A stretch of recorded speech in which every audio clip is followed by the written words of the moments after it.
नमस्कार मित्रांनो, मी प्राध्यापक डॉक्टर संतोष खत्री, राज्यशास्त्र विभाग, विद्यावर्धिनी महाविद्यालय धुळे. मित्रांनो, आज आपण आंतरराष्ट्रीय संबंधांमधील राजनय या विषयाची चर्चा करणार आहोत. आंतरराष्ट्रीय संबंधांमध्ये राजनय हे एक विशिष्ट साधन आहे की ज्या साधनामार्फत आंतरराष्ट्रीय संबंधांमध्ये प्रत्येक राष्ट्र या राजनयाचा वापर करत असतो. राजनयाच्या माध्यमातून आंतरराष्ट्रीय संबंध हे प्रस्थापित केले जातात. त्यामुळे आंतरराष्ट्रीय संबंधांचा एक महत्त्वपूर्ण साधन म्हणून राजनयाला ओळखले जाते. प्रत्येक राष्ट्र या राजनय प्रक्रियेपासून दूर राहू शकत नाही किंवा राजनय प्रक्रियेतूनच तो आंतरराष्ट्रीय संबंधांचा निर्माण करत असतो किंवा आंतरराष्ट्रीय संबंधांची निर्मिती करत असतो. आंतरराष्ट्रीय संबंधांमधील तो एक महत्त्वपूर्ण साधन आहेतच. राजनयासाठी साधारणपणे कूटनीती किंवा कुटिलनीती असाही शब्दप्रयोग केला जातो. पूर्वी किंवा प्राचीन काळात आपण विचार केला तर प्रत्येक राष्ट्र आपल्या कूटनीतीमार्फत किंवा आपल्या कुटिलनीतीने इतर राष्ट्रांना नमवण्याचा प्रयत्न करत होता किंवा इतर राष्ट्रांशी संबंध हे प्रस्थापित करण्याचा प्रयत्न करत होता किंवा जे आपली राष्ट्रीय हितसंबंध आहेत ते हितसंबंध सुरक्षित करण्यासाठी तो सामान्यपणे कूटनीती किंवा कुटिलनीतीचा वापर करत होता. म्हणून पूर्वी आणि आजही काही प्रमाणात राजनयासाठी कूटनीती किंवा कुटिलनीती असा शब्दप्रयोग केला जातो. राजनय हा इंग्रजीत राजनयाला आपण डिप्लोमेसी म्हणतो किंवा डिप्लोमेसीचाच अर्थ राजनय हा आहे. इंग्रजीमधील जो डिप्लोमेसी हा शब्द आहे त्या डिप्लोमेसीचा अर्थ मराठीत आपण त्याला राजनय म्हणतो. सामान्यपणे राजनय म्हणजे सामदाम दंडभेद इत्यादींचा वापर करून राष्ट्रहित साध्य करणे हाही असतो. म्हणजे आपल्याला आपल्या राष्ट्राची एखादी हित असेल किंवा एखादा उद्दिष्ट असेल तो आंतरराष्ट्रीय स्तरावरून आपल्याला प्राप्त करून घ्यावायचं असेल तर आपण त्यासाठी साम दाम दंडभेद अशी कोणतीही नीती वापरून आपण आपले हितसंबंध पूर्ण करून घेण्याचा प्रयत्न करत असतो. त्याचं उदाहरण जर आपण म्हटलं तर अमेरिका सामान्यपणे राजनयामध्ये ह्या चौघं साधनांचा वापर करत असतो. उत्तर कोरियाच्या संदर्भात आपण म्हणू शकतो की उत्तर कोरियाला शांत करण्यासाठी किंवा त्याच्या अणु कार्यक्रमांच्या विरोधात राजनय प्रक्रिया जी राबवली गेली अमेरिकेकडून ती राजनयी प्रक्रियेमध्ये अमेरिकेने सामदाम दंडभेद सगळ्या नीतींचा वापर त्यांनी केला. त्यामुळे आंतरराष्ट्रीय राजकारणामध्ये किंवा काही विचारवंत राजनयाला कूटनीती किंवा कुटिलनीती म्हणत असतात. कारण आंतरराष्ट्रीय स्तरावर आपलं स्थान निर्माण करण्यासाठी प्रत्येक राष्ट्र ज्या नीतींचा वापर करतो त्याच्यामध्ये त्यांना रणनीती किंवा कूटनीती ही आखावी लागते आणि ती कूटनीती किंवा रणनीती ही राजनयिक प्रक्रियेमार्फत राबवावी लागते. त्यामुळे राजनय म्हणजे सामधाम दंडभेद इत्यादींचा वापर करून राष्ट्रहित साध्य करणारा एक साधन आहे. आणि राजनय प्रक्रियेसाठी राजदूत हा प्रतिनिधी असतो. आपण पाहू शकतो की प्रत्येक राष्ट्रामध्ये प्रत्येक राष्ट्राचे आपले प्रतिनिधी असतात. उदाहरणार्थ भारताचे म्हटलं तर भारताचे अमेरिकेत प्रतिनिधी आहेत, पाकिस्तानमध्ये प्रतिनिधी आहेत, चीनमध्ये प्रतिनिधी आहे, रशियामध्ये प्रतिनिधी आहे. प्रत्येक राष्ट्रामध्ये ज्या ज्या राष्ट्राशी संबंध भारताचा आहे त्या त्या राष्ट्रामध्ये भारताने राजनयिक प्रक्रियेसाठी तिथे आपला राजदूत नेमलेला आहे किंवा तिथे ॲम्बेसेडर आपली निर्माण केलेली आहे. या अर्थाने आपण जर विचार केला की नेमका राजनयाचा अर्थ काय आहे किंवा राजनयाची व्याख्या काय आहे तर त्या संदर्भात वेगवेगळ्या विचारवंतांनी वेगवेगळी व्याख्या केलेली आहे. ती आपण पाहिली तर आपल्याला राजनयाचा अजून अर्थ व्यवस्थितपणे लक्षात येईल. हेरॉड निकोलस यांच्या मते किंवा हे म्हणतात राजनय म्हणजे संधिवार्तेतून आंतरराष्ट्रीय संबंधांचे व्यवस्थापन करणे. म्हणजे राजनय अशी एक प्रक्रिया आहे की जी प्रक्रिया संधिवार्तेला, चर्चेला, वाटाघाटींना खूप महत्त्व देते आणि आपल्या कलाकौशल्याने इतर राष्ट्रांशी संधिवार्ता करून इतर आंतरराष्ट्रीय संबंधांमध्ये किंवा इतर राष्ट्रांशी संबंध हे निर्माण केले जातात किंवा जे निर्माण झालेले संबंध आहेत ते कशी टिकून राहतील, त्याच्यामध्ये कशी वृद्धी होईल याचे सगळ्यांचे व्यवस्थापन करण्याची जी प्रक्रिया आहे त्या प्रक्रियेला आपण राजनय म्हणतो. म्हणजे हेरॉड निकोलसच्या म्हणण्यानुसार आंतरराष्ट्रीय संबंध जर नियंत्रित करायचे असतील, त्यांचं जर व्यवस्थापन करायचं असेल तर त्यासाठी राजनय ही प्रक्रिया आहे. तर दुसरीकडे मॉर्गेन्था म्हणतात की शांततामय मार्गाने राष्ट्रीयताची वृद्धी करणे म्हणजेच आपली जी हितसंबंध आहेत, आपले जे राष्ट्रहित आहे, ते राष्ट्रहित आपण कधीही धोक्याला जाऊ देत नाही. त्या राष्ट्रहिताची सर्वप्रथम आपण सुरक्षा करतो किंवा कोणत्याही राष्ट्राचा प्रथम कर्तव्य आहे राष्ट्रहिताची जोपासना करणे. एवढंच नव्हे तर त्याची वृद्धी करणे. आणि त्यासाठी जी प्रक्रिया राबवली जाते ती प्रक्रिया म्हणजे राजनय प्रक्रिया. आणि राष्ट्रहिताची वृद्धी किंवा राष्ट्रहिताचं संरक्षण हे नेहमी शांततामय मार्गानेच केला जातो. या अर्थानेच मार्गेंथा म्हणतात की शांततामय मार्गाने राष्ट्रहिताची वृद्धी करणे म्हणजे काय, राजनय आहे. तर पीटर पिटमॅन च्या मतानुसार किंवा पीटर पिटमॅन म्हणतात की आंतरराष्ट्रीय स्तरावर प्रत्येक राष्ट्र आपल्या राजनयिकांमार्फत राजकीय किंवा राजनयिक संबंधांचे संचालन करत असतो. मी पूर्वीच म्हटलं की भारताने अनेक राष्ट्रांमध्ये स्वतःचे प्रतिनिधी ठेवलेले आहेत किंवा प्रत्येक राष्ट्र ज्या राष्ट्राशी संबंध प्रस्थापित करतो किंवा ज्या राष्ट्राशी त्याचे संबंध निर्माण झालेले असतात, झालेले नसले तरीही त्या राष्ट्रांमध्ये तो काय करतो, आपले प्रतिनिधी पाठवतो. हे प्रतिनिधी म्हणजे कोण, हे प्रतिनिधी म्हणजे राजनयिक. आणि पीटर पिटमॅन म्हणतो हे जे राजनयिक असतात या राजनयिकांमार्फत प्रत्येक राष्ट्र काय करतो, आंतरराष्ट्रीय स्तरावर प्रत्येक राष्ट्र आपल्या राजनयिकांमार्फत राजकीय संबंध किंवा राजनयिक संबंधांचं संचालन करत असतो. उदाहरण म्हटलं तर भारताने संयुक्त राष्ट्र संघटनेमध्ये स्वतःचे प्रतिनिधी नेमलेले आहेत. किंवा आपण थोडंसं मागे गेलो, पोखरण प्रकरण तुम्हाला कल्पना असेल की आपण पोखरणमध्ये अटल बिहारी वाजपेयींच्या कालावधीत अणुचाचण्या केल्या. आणि हे अणुचाचण्या केल्यानंतर आपण आंतरराष्ट्रीय समुदायाला समजावण्याचा प्रयत्न केलं की हे जे अणुचाचण्या आहेत, हे अणुचाचण्या हे भारताच्या आत्मसंरक्षणासाठी आहेत, नव्हे की दुसऱ्यावर आक्रमण करण्यासाठी. आणि त्यावेळेस आपण बघू शकतो की भारताचे अनेक राष्ट्रांशी संबंध बिघडले किंवा अनेक राष्ट्रांनी भारताशी संबंध तोडले. मात्र हे संबंध जरी तोडले असतील पण त्या संबंधांचं संचालन किंवा त्या संबंधांना परत पूर्ववत करण्यासाठी भारताने आपल्या राजनयिकांना सगळ्या राष्ट्रांकडे पाठवलं किंवा आंतरराष्ट्रीय समुदायामध्ये आपल्या राजनयिकांना पाठवलं किंवा जे राजनयिक तेथे होते त्यांच्यामार्फत त्या राष्ट्रांना समजावण्याचा प्रयत्न केलं की आम्ही हे जे पोखरण अणुचाचण्या केलेल्या आहेत या सर्व चाचण्या हे आत्मसंरक्षणासाठी आहेत, नव्हे की दुसऱ्यावर आक्रमण करण्यासाठी. म्हणून पिटमॅन म्हणतो की आंतरराष्ट्रीय स्तरावर प्रत्येक राष्ट्र काय करतो, आपल्या राजनयिकांमार्फत म्हणजे जे प्रतिनिधी आपण दुसऱ्या राष्ट्रांमध्ये पाठवितो त्या प्रतिनिधींमार्फत राजनयिक संबंध संचालन करण्याचं काम करत असतो. म्हणजे अमेरिकेत आपला प्रतिनिधी जो आहे, राजनयिक प्रतिनिधी जो आहे, तो जे अमेरिकेशी असलेली जी राजकीय किंवा राजनयिक संबंध आहेत त्या संबंधांना संचलित करण्याचं काम भारत काय करतो, आपल्या राजनयिकामार्फत करतो. या अर्थाने पीटर पिटमॅन म्हणतात की आंतरराष्ट्रीय स्तरावर प्रत्येक राष्ट्र काय करतो, ही राजनयिक प्रक्रिया राबवित असतो आणि आंतरराष्ट्रीय संबंधांना संचालितसुद्धा करत असतो. त्याच्या पुढे जर आपण व्याख्या बघितली तरी अत्यंत सोपी आहे. ऑर्गन्सिकी आहेत. ऑर्गन्स्की काय म्हणतात की राजनय दोन किंवा दोनपेक्षा जास्त राष्ट्रांच्या सरकारी प्रतिनिधींमध्ये होणारी वाटाघाटी किंवा प्रक्रिया. काय म्हणतात ते, राजनय दोन किंवा दोनपेक्षा जास्त राष्ट्रांच्या सरकारी प्रतिनिधींमध्ये होणारी वाटाघाटी आहे. मी तुम्हाला म्हटलं की प्रत्येक राष्ट्र दुसऱ्या राष्ट्रांमध्ये आपले प्रतिनिधी हे नियुक्त करत असतो. हे प्रतिनिधी म्हणजे कोण असतात, हे सरकारी प्रतिनिधी असतात. आणि हे सरकारी प्रतिनिधी म्हणजे कोण, राजनयिक, जे राजनयाची प्रक्रिया राबवित असतात. आता तुम्हाला कल्पना असेल की भारत आणि चीनमध्ये सध्या खूप वाद सुरू आहे सीमेवर. आणि सीमेच्या प्रश्नावर भारत आणि चीनमध्ये निरंतर संघर्षाची परिस्थिती आहे. आणि या संघर्षाच्या परिस्थितीमध्ये आपण काय करतो आहे, राजनयिक प्रक्रिया राबवित आहोत. आणि भारत आणि चीन हे निरंतर काय करत आहेत, शांततामय मार्गाने तो प्रश्न सोडवण्याचा प्रयत्न करत आहेत. आणि भारत आणि पाकिस्तानचे जे राजनयिक आहेत म्हणजेच कोण, सरकारी प्रतिनिधी आहेत, हे सरकारी प्रतिनिधी बैठका घेऊन तो LACचा प्रश्न जो आहे तो सोडवण्याचा प्रयत्न करत असतात.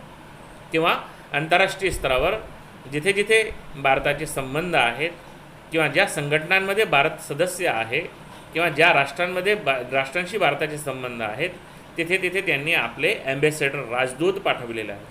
हे राजदूत म्हणजे कोण, राजनयिक प्रतिनिधी. हे राजदूत म्हणजे कोण, राजनयिक. आणि दोन राष्ट्र जेव्हा एकमेकांशी वाटाघाटी करतात किंवा एखाद्या विषयावर एखाद्या क्षेत्रावर एखाद्या मुद्द्यावर जेव्हा चर्चा करतात किंवा एखादा करार करतात, तर हे करार ही चर्चा सर्वप्रथम सरकारी प्रतिनिधींमध्ये होते. भारत आणि पाकिस्तानमध्ये निरंतर संघर्षाची परिस्थिती असते ही आपल्याला कल्पना आहे. पण जरी संघर्षाची परिस्थिती असेल तरीही भारत आणि पाकिस्तानचे सैनिकी स्तरावर निरंतर वार्ता सुरू असतात. हे सैनिकी स्तरावर जे वार्ता सुरू असतात त्या वार्ताला सुद्धा काय म्हणतो आपण, राजनयिक वार्ता. आणि हे वार्ता कोण करत असतात, हे सैनिकीय अधिकारी जे विशिष्ट रीतीने नेमलेले असतात ते करत असतात. आणि हे सैनिकी अधिकारी कोण, हे सैनिकी अधिकारी म्हणजे सरकारी प्रतिनिधी. म्हणजेच ऑर्गन्स्कीच्या मते राजनय 2 किंवा 2पेक्षा जास्त राष्ट्रांमध्ये सरकारी प्रतिनिधींमध्ये होणारी वाटाघाटी किंवा होणारी प्रक्रिया होय. अशा प्रकारे निकोलस, मॉर्गन्था, पिटमॅन आणि ऑर्गन्स्की आपापली व्याख्या करतात.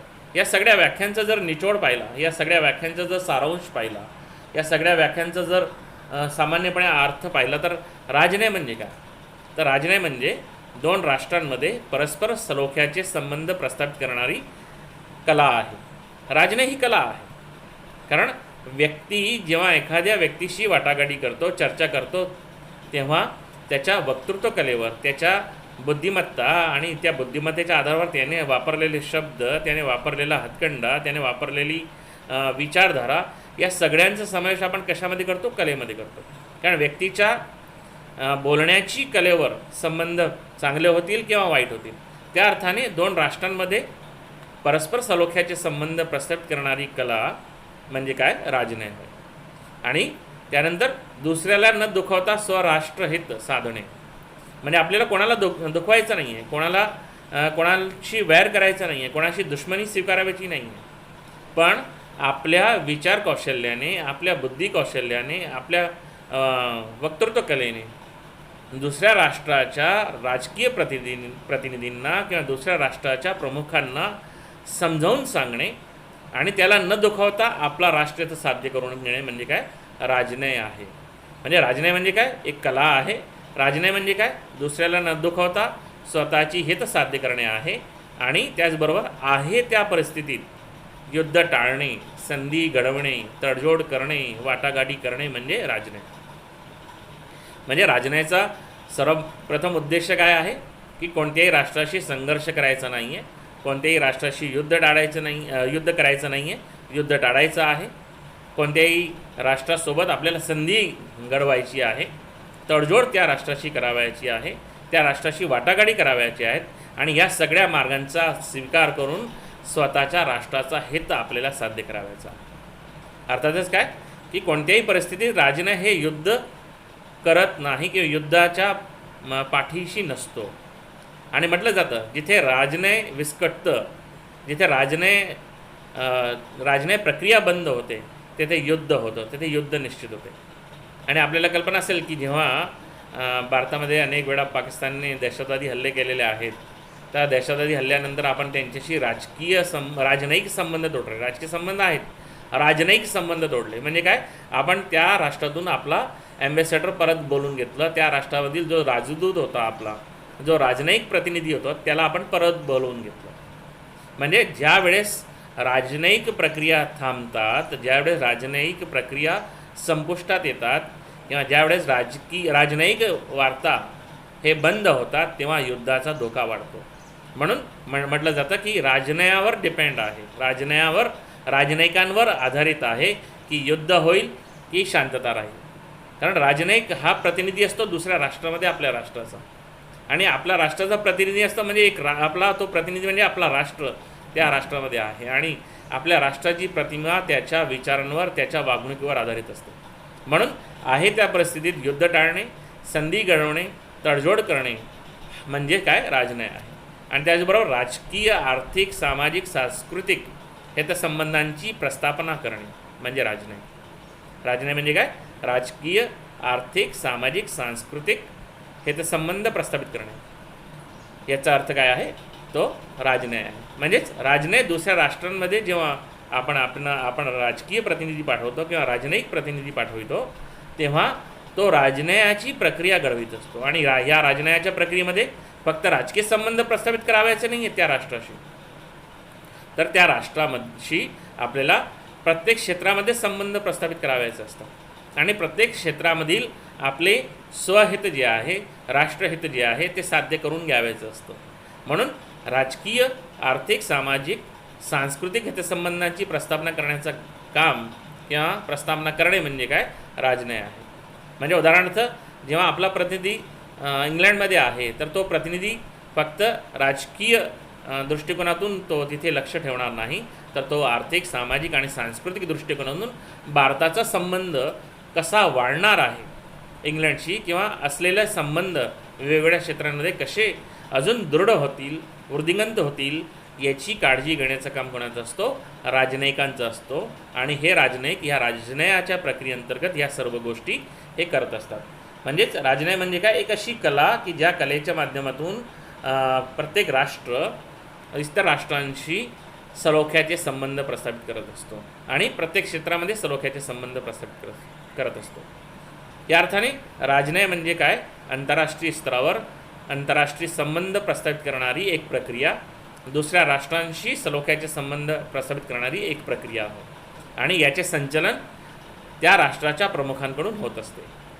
तर हे झालं आंतरराष्ट्रीय संबंधांमधील राजनयाचा अर्थ. या राजनयाचे उद्दिष्ट काय, तर या राजनयाच्या उद्दिष्टांचा आपण जर विचार केला तर परत आपल्याला निकोलसचं मत समजून घ्यावं लागेल. निकोलस काय म्हणतात की राष्ट्रात कायम स्वरूपाचे राजनयिक संबंध प्रस्थापित करणे हे राजनयिकाचं उद्दिष्ट असतं. संबंध हे तात्पुरते नसतात. जोपर्यंत आंतरराष्ट्रीय समुदाय आहे, जोपर्यंत जग आहे आणि जोपर्यंत राष्ट्र आहे तोपर्यंत राष्ट्र एकमेकांशी संबंध हे कायम ठेवतात. हे संबंध मग कुठलेही असो, शत्रुत्वाचे संबंध असो का मित्रत्वाचे संबंध असो, पण याच्यामधील शत्रुताच्या संबंधातून मित्रत्वाचे संबंध प्रस्थापित करण्याचं काम किंवा उद्दिष्ट कोणाचा असतो, या राजनयिकांचा असतो किंवा राजनयाचा असतो. म्हणून निकोलस म्हणतात की राष्ट्रांमधील कायम स्वरूपाचे राजनैतिक संबंध प्रस्थापित करण्याचा उद्देश कोणाचा आहे, या राजनयाचा आहे. तर एम पणीकर हे म्हणतात आंतरराष्ट्रीय अनुबंधात आपल्या हितसंबंधांचे संरक्षण व त्याची वृद्धी करणे. म्हणजेच काय, राजनयाचा उद्देश काय, आंतरराष्ट्रीय अनुबंधात म्हणजे आंतरराष्ट्रीय समुदायामध्ये किंवा आंतरराष्ट्रीय स्तरावरील जे आपण अनुबंध करत असतो, इतर राष्ट्रांशी जे संबंध प्रस्थापित करत असतो, ते संबंध प्रस्थापित करत असताना स्वतःच्या राष्ट्राचे हितसंबंध सुरक्षित करणे आणि त्याचबरोबर त्याची वृद्धी करणे हा उद्दिष्ट कोणाचा आहे, राजनयिकांचा आहे आणि राजनयाचा आहे. म्हणजे राजनयिक दुसऱ्या राष्ट्रामध्ये जाऊन काय करतो की आंतरराष्ट्रीय संघटनांमध्ये या राजनयिकांचं काम काय आहे की स्वतःच्या राष्ट्राचे हितसंबंध सुरक्षित करणे आणि असलेली हितसंबंध जी आहेत त्यांची वृद्धी करणे आणि त्यांची निरंतर जोपासना करणे. तर वेबस्टर काय म्हणतो, तर वेबस्टर म्हणतो की राजनयाचा उद्दिष्ट काय आहे की कोणताही हिंसक प्रकाराचा आधार न घेता जो इच्छित उद्दिष्ट आहे तो साध्य करणे. म्हणजेच काय की राजनय कधीही हिंसेच्या बाजूने नाही, राजनय कधीही युद्धाच्या बाजूने नाही, राजनय कधीही संघर्षाच्या बाजूने नाही. तर राजनय काय करतो, राजनय करतो की इच्छित जे उद्दिष्ट आहेत राष्ट्राचे ते आपल्याला साध्य करावायचे आहेत आणि ते साध्य करण्यासाठी वाटाघाटी, संधिवार्ता आणि इतर जे काही शांततामय मार्ग आहे त्या शांततामय मार्गांचा स्वीकार करून राष्ट्राची असलेली उद्दिष्ट किंवा राष्ट्राने जी उद्दिष्ट मान्य केलेली आहेत त्या उद्दिष्टांची प्राप्ती करून घेण्याचं काम या राजनयाचं असतो. म्हणजेच दुसऱ्या राष्ट्राच्या किंवा दुसऱ्यांच्या भावना न दुखवता किंवा त्यांच्याशी कुठल्याही प्रकारे मतभेद न करता त्याच्याशी तडजोड करून राष्ट्रहितासाठी जास्तीत जास्त लाभ कसा मिळेल याची चाटपळणी करणे आणि त्यासाठी प्रयत्न करणे हे राजनयिकांचे उद्दिष्ट असतं. म्हणजे दुसऱ्या राष्ट्रांकडून किंवा आंतरराष्ट्रीय समुदायाकडून किंवा आंतरराष्ट्रीय संघटनांमधून आपल्या राष्ट्राला कसं जास्तीत जास्त लाभ मिळवून देता येईल याची सामान्यपणे प्रयत्न कोण करत असतात, राजनयिक करत असतात आणि ते राजनयाचा उद्दिष्ट असतो. तर त्याची डवळमानाने उद्दिष्ट आपण जर म्हटली तर काय होईल राजनयाची, स्वतःच्या राष्ट्राचे संरक्षण, स्वतःच्या राष्ट्राच्या हितसंबंधांचे संरक्षण करणे, युद्ध टाळणे, वाटाघाटी करणे, शांतता निर्माण करणे, विदेशात प्रतिनिधित्व करणे, आपल्या राष्ट्राचा दुसऱ्या राष्ट्रामध्ये जाऊन किंवा परदेशात जाऊन आपल्या राष्ट्राचा प्रतिनिधित्व करणे आणि ते प्रतिनिधित्व करत असताना त्या राष्ट्रामध्ये स्वतःच्या राष्ट्राविषयी कशी सद्भावना निर्माण होईल, तो राष्ट्र आपल्या राष्ट्राच्या बाजूने कसा जास्तीत जास्त अनुकूल होईल या संदर्भाच्या प्रक्रिया करणे किंवा त्या संदर्भाची कार्य करणे. तसेच परदेशात स्वकीय नागरिकांचे संरक्षण करणे, कारण प्रत्येक राष्ट्रामध्ये दुसऱ्या राष्ट्राचे नागरिक असतात आणि त्या नागरिकांचे संरक्षण करण्याची जबाबदारी कोणाची असते? त्या राष्ट्रांच्या राजनयिकांची असते. म्हणून ज्याप्रमाणे उदाहरण जर म्हटलं तर ऑस्ट्रेलियामध्ये मध्यंतरी भारतीय नागरिकांवर अन्याय अत्याचार होत होता आणि त्याची दखल तेथील राजनयिकांनी, तेथील राजनयिकांनी किंवा तिथल्या दूतावासाने घेतली आणि तेथील जे काही विद्यार्थी होते त्या विद्यार्थ्यांच्या रक्षण करण्यासाठी त्यांनी त्या राष्ट्रातील, ऑस्ट्रेलियामधील ज्या गव्हर्नमेंट आहे किंवा सरकार आहे त्याच्याशी त्यांनी चर्चा केली, वाटाघाटी केली आणि ती जी समस्या होती ती समस्या दूर करण्याचा प्रयत्न केला. किंवा वर्ल्ड ट्रेड सेंटरच्या हल्ल्याच्या वेळी तुम्ही पाहिलं असेल की तेथील नागरिकांनी शीख संप्रदायावर विशिष्ट पद्धतीने हल्ला करण्याचा प्रयत्न केला. त्याची कारणं होती की ज्या प्रतिमा प्रकाशित झाल्या होत्या त्या प्रतिमांमध्ये जे काही पोस्टर प्रकाशित करण्यात आले होते त्याच्यामध्ये जे आतंकवादी होते त्या आतंकवाद्यांना दाढी आणि मुश्या होत्या आणि शीख संप्रदायातील व्यक्तींनाही काय होत्या, दाढी आणि मुश्या होत्या. त्यामुळे त्यांच्यावर आक्रमण होत होते आणि त्यावेळेस तत्कालीन सरकारने आणि तत्कालीन सरकारच्या राजनयिक प्रतिनिधींनी अमेरिकन सरकारशी त्या संदर्भातील चर्चा केली आणि चर्चा करून तो प्रश्न जो आहे तो प्रश्न मार्गी लावला. म्हणजेच काय, परदेशात स्वकीय नागरिकांचे रक्षण करण्याची जबाबदारी तेथील असलेला जो दूतावास असतो आणि दूतावासातील राजकीय प्रतिनिधी असतात, राजनयिक प्रतिनिधी असतात, त्यांची ती जबाबदारी असते आणि त्यांचा तो उद्दिष्ट असतो की स्वतःच्या राष्ट्रातील नागरिकांचे संरक्षण करणे. आणि त्याचबरोबर आर्थिक, सामाजिक, सांस्कृतिक सहयोग कसा वाढेल संबंधित राष्ट्राशी, ज्या राष्ट्रामध्ये ते राजनयिक प्रतिनिधी आहेत त्या राष्ट्राशी आर्थिक, सामाजिक, सांस्कृतिक स्तरावर सहयोग वाढवण्याचा प्रयत्न करत असतात.